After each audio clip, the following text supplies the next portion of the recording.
Welcome back to the 6-5 Summit. I'm Shelley Kramer, one of the founding partners of Futurum Research, and on behalf of my team here at Futurum and the team at Moor Insights and Strategies, welcome. We're glad to have you. In this spotlight session, Moor Insights and Strategies' Patrick Moorhead has an opportunity to have a conversation with Poly's new president and CEO, Dave Shull. And their conversation today revolves around unified communications and where the industry is now and where it's headed in the future. 2020, I don't have to tell you, was a huge catalyst for UC platforms, and the growth that started last year shows no signs of slowing. I can't wait to hear what Dave and Patrick have to say.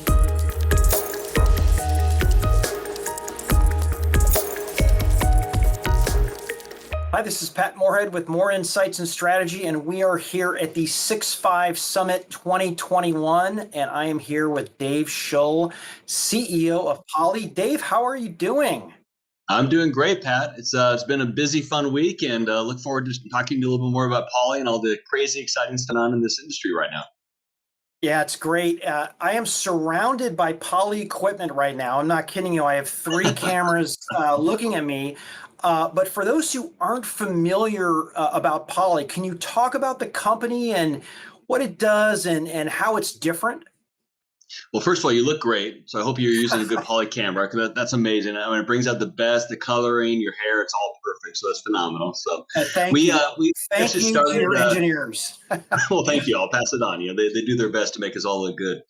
We started almost 60 years ago, a little bit more than 60 years ago now. We actually celebrated our 60th birthday on May 18th, which is amazing. So the company started off as a headset company. It was called Plantronics at the time. We put the first headset on the moon back in 1969, which is amazing.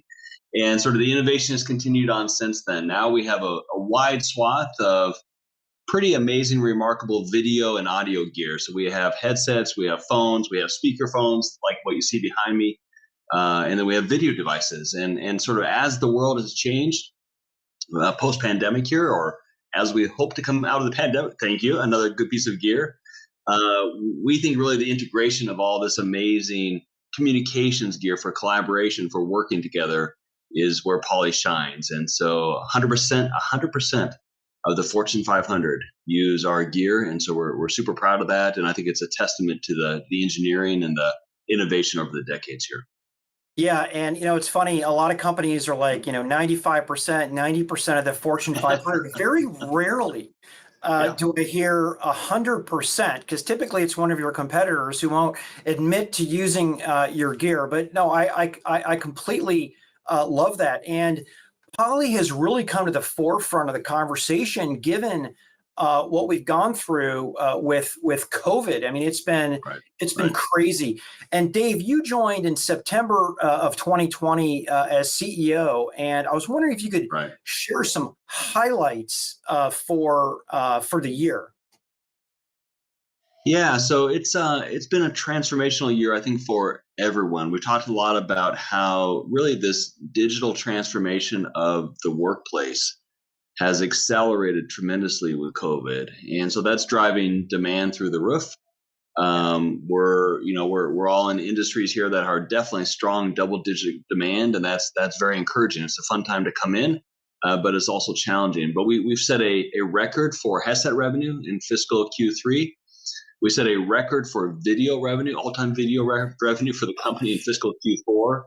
We've shipped now 30 million IP phones, which is amazing. So there's just tremendous demand, and I think it's all driven by people saying, okay, every single phone call that I have now going forward, I think is going to have video. And I'm pretty well convinced that post-pandemic, every single conference call is going to have at least one person that's remote. And so what that means is I've got to find a way to take. We have 60 offices around the country, and I've got to find every single one of those conference rooms and make sure that it's enabled for video. Worldwide, there's 50 million conference rooms, and very smart analysts such as yourself estimate that maybe 10% of them are enabled for video. And so that's a remarkable sort of unmet demand that we and some of our wonderful but less able competitors are trying to fill. And I think that's a huge testament to how much work has changed with COVID. Well, and I appreciate, Dave, that you're not only talking about it as being different, you brought out an entirely new product line based Right. on hybrid, which Right. I don't know if you predicted COVID, and then we would all be working hybrid or something different, but it was really impressive, and I'm actually using one of your P15s connected Yeah. to my PC. Yeah. Well, I think full credit has to go to our engineering and product team who saw sort of the changes that were happening in the early days of COVID and said we've got to make sure that we take the best of the decades of experience in corporate conference rooms and say how do we bring that to the consumer. So you're using what you called the P15. I'm using what we call here the P5, which is a tiny little webcam, but that doesn't really do it justice, right? It's because the quality of audio, the quality of video, the ability for the CIO centrally to manage my network and to understand, okay, if I have jitter issues or lighting issues, he can see all that remotely across all of our employees, whether they're working at home or at the office. That's bringing sort of enterprise grade reliability, security capabilities to this new hybrid way of working, so that it doesn't matter if you're in a Starbucks or if you're in the office in a boardroom or you're working from a home apartment, right? All of that same sort of capability that we're used to having in the boardroom is now available in the palm of your hand. So kudos to the Yeah. team for bringing that sort of innovation. Yeah, I like these are my words, not yours, but I think I've referred to it as kid loved and parent approved. So the I love IT folks can manage it, but it has a consumer experience that we've grown to Right. love. The Right. theme of this year's 6.5 Summit is all about the next roaring 20s and accelerating tech into the next decade. And I'm curious, Dave, what are your customers seeing and saying about this? I know we're not out of it yet, but boy, Yeah. the breadcrumbs and every piece of evidence says that we're going into another growth stage. So we talked a little bit about that just now with the video trend, right? There's a massive trend towards video. I think there's a massive trend towards moving to the cloud, whether it's Teams or Zoom or RingCentral or Google Meet or whatever else. And so there's people are realizing that the traditional sort of on-premises gear that they had is no longer cutting it when it's not clear whether someone's going to be in the home or in the office or in the Starbucks. And so you need to have a cloud-based solution. And so the 400 million PBX phones, I think there's huge demand to see a move away on the audio side as well. So now I think the real technology, roaring 20 technology challenge is sort of what does the future of work look like? And we've gone through an in-depth analysis of all of our employees, and I think 30 to 40% of them will be in the office no more than 3 days a week going forward. That's a massive shift for us. And then there's another 10 to 12% that are probably going to be remote 100% of the time. And so think about the implications for our office space. Think about the implications for where we put the offices, because the team can now live pretty much wherever. And then how do I have the capability to manage people coming into the office, hoteling, coming out of the office, COVID compliance, because at some point there's going to be another variant that we all have to worry about. And so I think when we talk to our CIO customers, they're saying we love the Poly gear, but how does Poly step up the next level and say, okay, we're going to help provide sort of a complete solution that ties all this gear together, sits underneath Microsoft and Zoom and Google and all these other wonderful cloud collaboration platforms, and provide sort of a neutral way to kind of plug in. And for me, that's really the promise for Poly going forward. We're excited about it, but it's the industry is definitely in sort of a massive amount of change right now. So, how are you guiding them through that future? I mean, you're at the epicenter of all of this, Dave. How do you guide them, hold their hand, provide thought leadership on what they should be doing? Well, I think part of it is we're living it ourselves. And so our CIOs going out and doing exactly the same analysis of all of these much smaller vendors. And we're evaluating, okay, who do we want to put on top of the Poly OS platform? Who do we want to partner with? Are there some components that we need to build on top of Poly Lens, which is sort of our cross device infrastructure that's already in place? And so I think we have some great building blocks, and we're trying to evaluate what we build, what we partner, maybe at some point what we buy to kind of plug on top of that to make sure that we have a comprehensive solution for our customers. And so getting closer to them, and especially in financial services, healthcare, and government, where the security requirements are so tough, the compliance requirements are off the charts. I think making sure that we understand those usage cases in a lot of detail is really a top priority for both our product teams as well as our sales teams.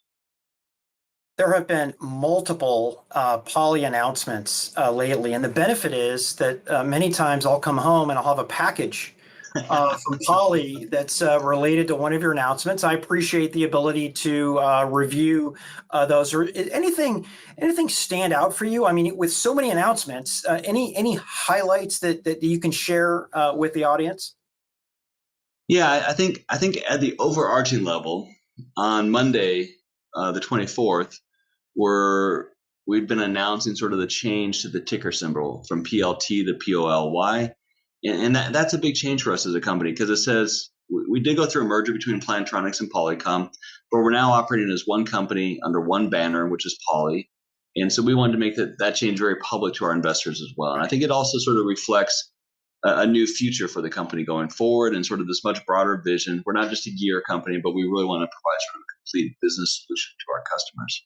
And that in turning 60 on May 18th is also sort of a natural change point for us to say, okay, now's the time to build on 6 decades of innovation, but to make sure that we're executing on a new path going forward.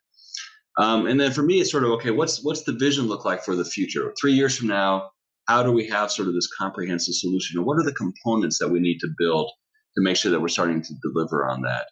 And so the first is certainly the gear and the world-class devices. We've announced the version of our Voyager headsets, which is what I think what you held up.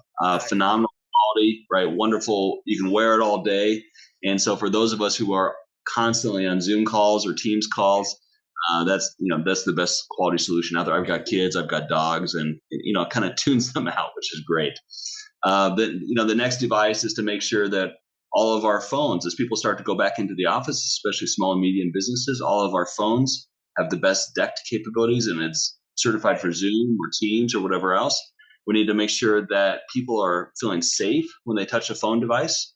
And so we've got an exclusive partnership with Microban, which is microbial. Sorry. Yeah. And so because I think we're all going to be a little bit uncertain here as we go back, which is okay. I've been vaccinated. I'm wearing a mask some of the time, but I'm washing my hands more than I've ever done in my life. But the more we can do with our devices, I think that's great. So that's certainly the underpinnings. Then the next layer up is Poly Lens and Poly Plus, which is I need a IT management layer so that even if the device is a home-based device, again, we have central sort of, parent approval, as you said, right? It's not just the kids level, but the CIO, the parent in this case, really understands how to manage it. And then on top of that are some of the exciting things for me is the next step is, okay, how do we put a services wrapper around that with Poly Plus? Then how do we start to provide insights, right? How do we use AI and ML tied to the image processing? So, hey, are you engaged or not here? Is Dave engaged or not here? And how do we make sure that we have equality in the conference room? This is probably the biggest topic that is starting to get a little bit of attention, but I think we as an industry really need to embrace from a Roaring 20s point of view, which is everyone in the room and everyone out of the room being treated the same way? Is there truly equality between people in the room and those who aren't? And that's really the vision that we have now for Poly, which is we want to solve that equality problem. And I think it's software, it's AI, ML. There's a whole host of things we can do to make sure that your experience when you're remote anywhere in the world is as good as if you were sitting there. So exciting times for Poly. I'm pumped. Yeah, Dave, I love that element of equality in a meeting. And there's a certain $100 billion revenue company. I won't name them here, but I talked to them about this whole notion, and they're all in on a hybrid. And one of their big things was exactly as you said. They said, Patrick, we're trying to find a way to give equality to everybody in the meeting. They're typically the person at HQ who's sitting next to the vice president, who's nudging, maybe having a side conversation, versus the person who's not in that room. How do you give them that level of equality?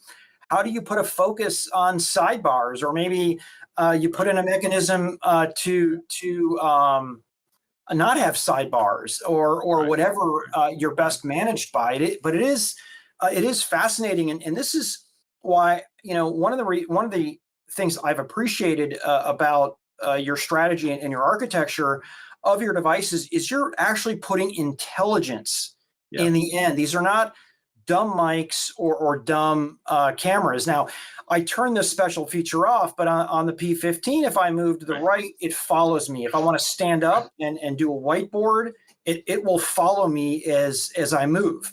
The tunneling with audio is, even if somebody were, I can clickety clack on my keyboard, and people cannot hear me when I'm taking notes. And it's that intelligence that some people are adding it into the networking. By the way, it breaks end-to-end encryption. Can't have it. And others are adopting it in the endpoint. And I'm seeing where the trend is going, which is doing as much at the endpoint as you possibly can. Yeah, I think it makes a lot of sense, right? There's privacy issues, there's bandwidth issues, there's security issues, and the processing capabilities on these devices is robust.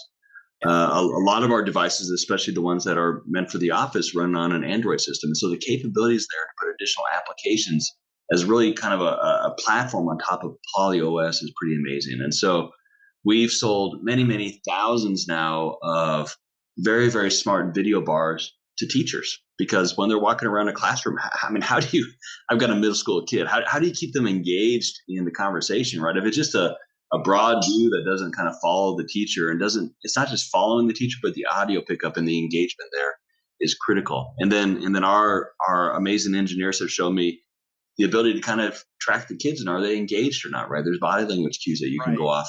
When you're at a board meeting, is every member of the board really participating when they're remote? And how do you make sure that you kind of catch that hesitation point where someone's saying, hey, I got something I want to say, and it doesn't get buried in the conversation in the room. So we've deployed a lot, which I think is amazing technology.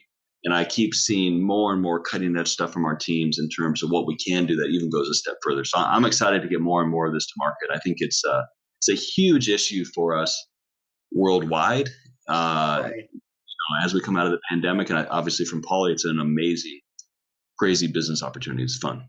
Yeah, it definitely is. And the other thing that I've really appreciated is that your equipment's not locked down to a single service provider. Yeah. I mean, you're essentially the Swiss Army knife of collaboration. And if it's a top 10 service, you Poly will likely support it. And when it comes to different countries and people who are connecting with each other, that seems really important to me. And I think to your customers, but I think it gets a little lost sometimes in the translation. So, Dave, No, we historically have always competed on having the best gear, and I think we truly have the best gear, which is why every single one of the Fortune 500 uses us. But I think we're starting to make the transition now to say, hey, we're actually a platform, and we're a platform that when you choose one of our amazing partners like Zoom or Microsoft or RingCentral or whoever else, we will absolutely give you the best possible native experience there. But sometimes, even if you choose one, you may have to make a call on something else during the day, right? And so we enable that as well. And I think a lot of our customers love that because they can make what they think is the best corporate enterprise choice around one of these companies. And we're going to enable them to support whatever else their customers or their partners may have chosen as well. And I think that's a big trend that's going to accelerate over the next couple of years here. Yeah, I've played around with Poly Lens, and with not my data, with a really large live data and the ability to manage thousands of devices, regardless of what language I'll call it is speaking, and upgrade the firmware. Is pretty awesome. So, Dave, I want to thank you for your time here on the 6.5 Summit, and I think it's awesome to see your growth and the new direction and the new management team that you brought in. I love to watch that, and I am really excited about a little thing, but a big thing like the Poly symbol. Every time I try to look up your stock price or news, I have to read, oh, wait a second, that's not the right ticker. So $POLY coming up in the future. So, Dave, thanks for coming on to the 6.5 Summit, and we hope to see you next year. Pat, I really appreciate it. And these are exciting times at Poly and for the whole industry. So look forward to talking more. Thank you very much. Thanks.